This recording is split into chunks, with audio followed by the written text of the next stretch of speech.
ये एक मंजिल है तो रास्ते भी होंगे और एक मेंटर भी जो मुश्किलों को आसान बना दे। नतीजे संयोग नहीं होते, दूसरों से बेहतर स्कोर होते हैं। GS Score, an institute for civil services. Good career is a process, and mentoring at GSE Score is driven by primarily two objectives. One is empowerment and another is excellence. This is what we are known for. कामयाबी की राह पर 1000 से भी ज्यादा निशान। GS Score.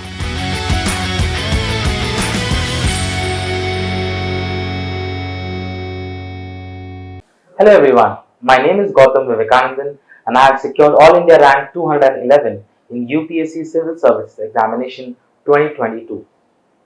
Let me give you a brief introduction about myself. I was born and brought up in Valsad, Gujarat, and that is where I did my schooling from. My native is Kerala. I did my graduation in Electronics and Communication Engineering from Anand, and I worked in TCS for around 6 months. Thereafter, I prepared for civil services from 2021, and this was my first attempt.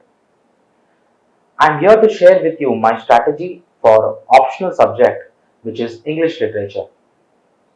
This is a subject which I have liked and loved since my school days. The subject was a passion for me, and that is why I selected this subject as my optional subject. Talking about preparing for English literature as an optional, right at the upfront, let me mention that I had taken a crash course from Professor Radhakrishnan, who takes classes for English literature optional with respect to civil services. I had taken a crash course from him. It lasted around 3 months, and he was also my mentor for English literature optional. Now I am here to share with you the strategy that I had with respect to preparing for English literature optional. My first advice to you all, anyone who wishes to go for this subject with respect to optional, is that look at the syllabus first, then look at the previous year questions. Observe these two very carefully. Then you can decide whether you are comfortable in managing this much of syllabus and answering these questions.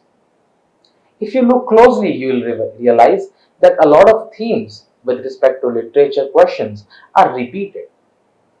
So this is an added advantage with this subject. So my first advice is look at the syllabus, look at the previous year questions, and then decide if you are comfortable with this subject. And if you are really passionate about this subject and you really love this subject, then just go for it. Don't hesitate. Go for it, because you'll have to spend a lot of time preparing for your optional subject. And if you have to spend so much time, why not go for a subject which you really love and you are really interested in? So go for it. Now coming to the preparation part, let's divide the subject into novel, drama and poems. Other than this, there is the theory part which you need to address.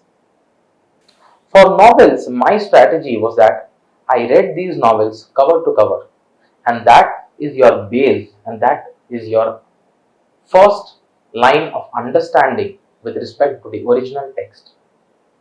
So don't skip reading the novels. Make sure that you read them well, because then you'll form your own opinion about what is it that the author is trying to express. What is it that a particular character is trying to depict or is trying to express? So don't skip reading these novels. Don't go for the easy way of reading, just summaries. If you have time, please read them.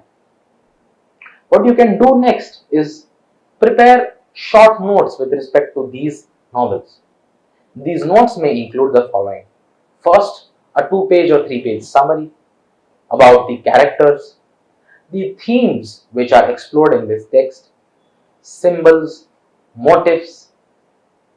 This is all that you can include in your notes. Once you do this exercise, what you can do is look at previous year questions, and then you will realize that the notes that you have prepared and the book that you have read, that knowledge may not be sufficient to answer the questions which UPSC has asked. There will be themes which you have not explored yet. Just go to Google, search these themes with respect to the text, and look for good articles, good research papers, good blogs. You'll find plenty of them. Just read them, go through them, and the points which you feel are relevant, just note them down in your own notes. For notes, there are various sources. If you wish, you can refer to some kind of guides. I did not refer to any particular guide. Rather, what I did was I referred to various online sources. There are Spark Notes, Lit Charts, Shmoop, other scholarly articles, research papers by students who are preparing for MPhil or those who are doing their PhD. You will find a lot of good and relevant articles. Go through them, and from there take up important points, relevant points, and write them down in your own notes. That is how you prepare for any text. And thereafter, my advice is, if you are completing one novel and this exercise of making these relevant notes, start writing answers too. Because you have already prepared your basic content and now your aim is to write answers. Attempt previous year questions, write answers on them. Make sure that you improve your expression, you improve your content. And for good answering, you'll have to take up incidents or examples from the text itself and try and mention them in your answers so that your answers seem more specific. Talking about poems, there are two kinds of poems when it comes to UPSC. You have short poems. For example, most of the poems by Wordsworth, which is there in the syllabus, are short poems. Poems by Donne are short poems. For them, what you can do is read all the poems, try and understand them in your own way. If you're finding any difficulty in understanding them, look at some online sources to go for some line by line analysis of these poems. Try and understand each and every word. Once you cover all poems, all such short poems written by a particular poet, then what you can do is cover relevant themes which that particular poet has generally used. For example, nature theme of Wordsworth, theme of love by Donne, etc.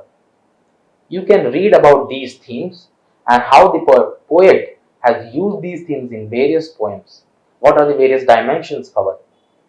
Make notes with respect to these themes which are covered by the poet. And for each theme, you'll find that in several of their poems, there are some quotes or some lines from those poems which directly reflect that particular theme. Make a note of them and write them down when you're preparing the notes for the particular theme itself. So whenever you'll be revising that notes, you'll also simultaneously try and remember the line from the poem itself. Because in poems, the more relevant lines that you quote from the poem, the better your answer will look. Apart from this, you can look at some critical comments given by eminent critics. You can see if they are relevant and you can write them in your answers too. You can include them in your answers too. But make sure that your answer has some kind of originality. Your answer should not seem borrowed. This was a message that was given to me by my mentor, Professor Radhakrishnan. He always used to say, your answer should be original. It should not look borrowed.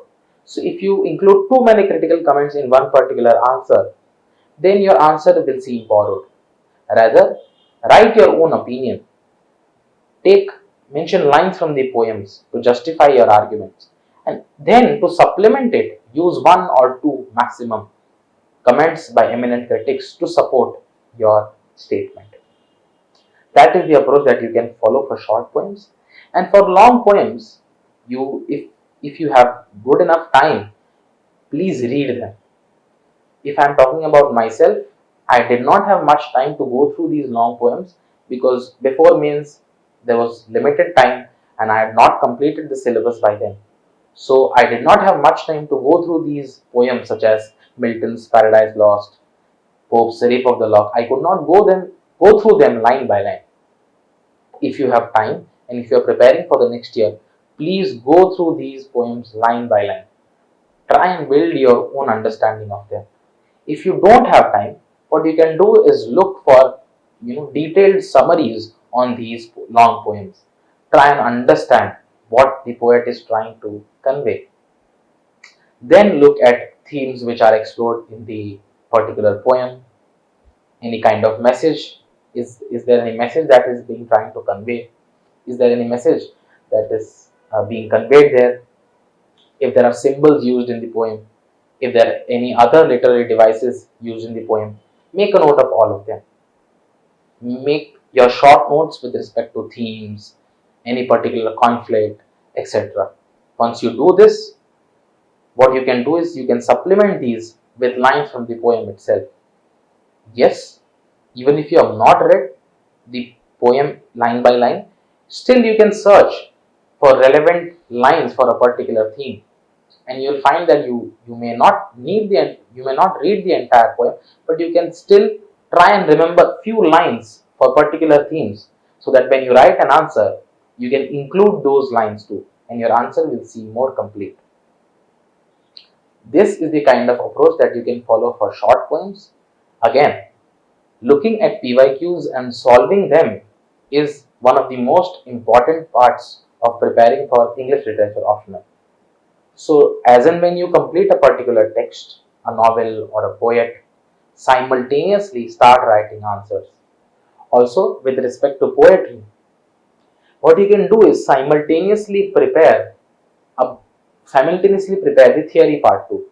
For example, if you are studying about Wordsworth, simultaneously prepare about the Romantic movement. If you are studying about Pope, simultaneously you can prepare about Neoclassicism.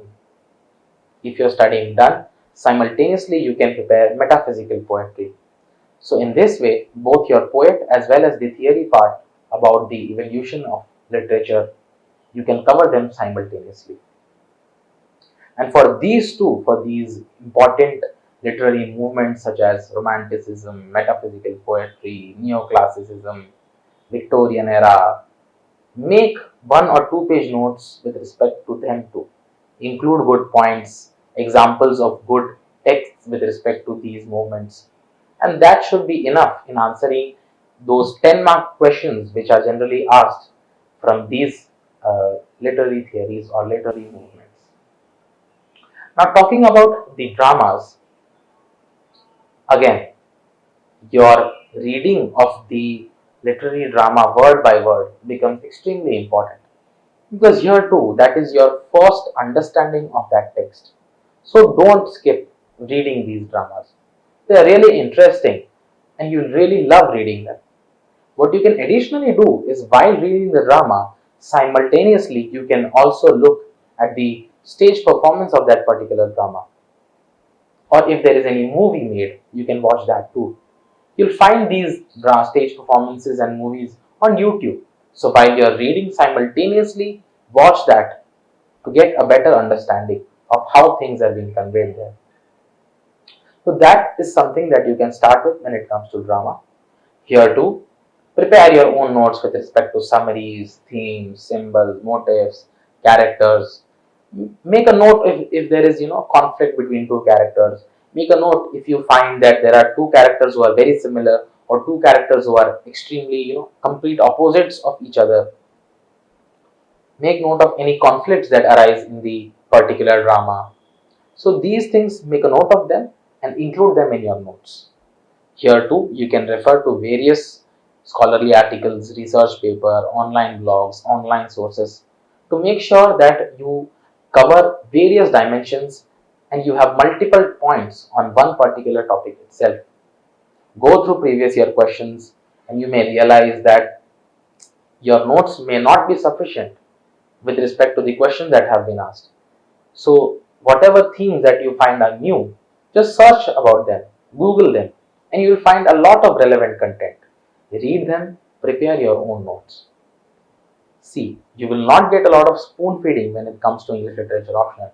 You'll have to, spend time, you'll have to put in efforts, you'll have to research, and you'll have to do things on your own. No one is going to prepare something and give it to you. The more work you do and the more efficient you are, the better your content will be.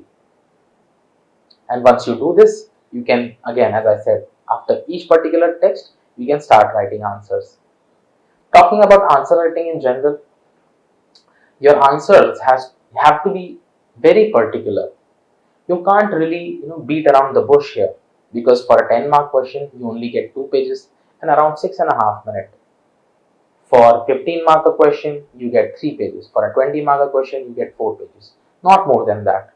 So you really don't have the scope of talking about things here and there. You have to be very particular with respect to your answer. If they are asking a particular theme, for example, if they are asking about the theme of slavery in Huckleberry Finn, then your introduction has to directly address that. This is not your college exam where you simply just mention, Mark Twain has written Huckleberry Finn, Mark Twain has written these other books as well. That is not the kind of introduction we need to give with respect to UPSC exam. Here it is expected that you directly address the question. If the question is about slavery, directly address how slavery is an important theme in this text and what are some characters or some incidents that highlight this. And then you can give your arguments and quote examples from the text itself. So please make sure that your answers are analytical and not general. Include keywords. If you're talking about the tempest, you can include keywords such as colonialism, white man's burden, master-slave relation. If you're talking about, for example, the drama Waiting for Godot, you can talk about absurdism, existentialism. So these are the kind of keywords that you have to include in your answers. Your answers cannot be really general, because this is an optional subject. That means they expect you to have certain kind of technical knowledge with respect to that particular subject. So even if you don't have a background in literature, as I don't have a background, but if you read, if you explore, you will find that there is relevant content, and you can still manage to make your answer technical and analytical in nature. Your answers don't have to be general. And start writing answers from day one itself. Don't hesitate. Initially, you will take, for example, you may take 10 minutes for a 10-mark question. You may take 12 minutes, you may take 15 minutes, but it is fine. You'll feel short on content. While writing, you might stop and think for 30 seconds or 1 minute as to what to write. It is fine. But if you start, then you'll slowly improve. Your handwriting will improve. Your thought process will improve. Your flow of the answer will improve. But it will only improve with practice. So start writing answers, start practicing. And that is how you can improve your answers. So once again, all the best to all those who are preparing for this exam. And if you're preparing with English literature, do your best, read the texts, make sure that you put efforts, you spend time in reading and understanding and writing, because then you will surely score well. Talking about my score, I scored 123 in the first paper and 141 in the second paper. I think it is a decent and good score. So my advice, start writing answers, don't be hesitant, and just go for it. All the best. Thank you.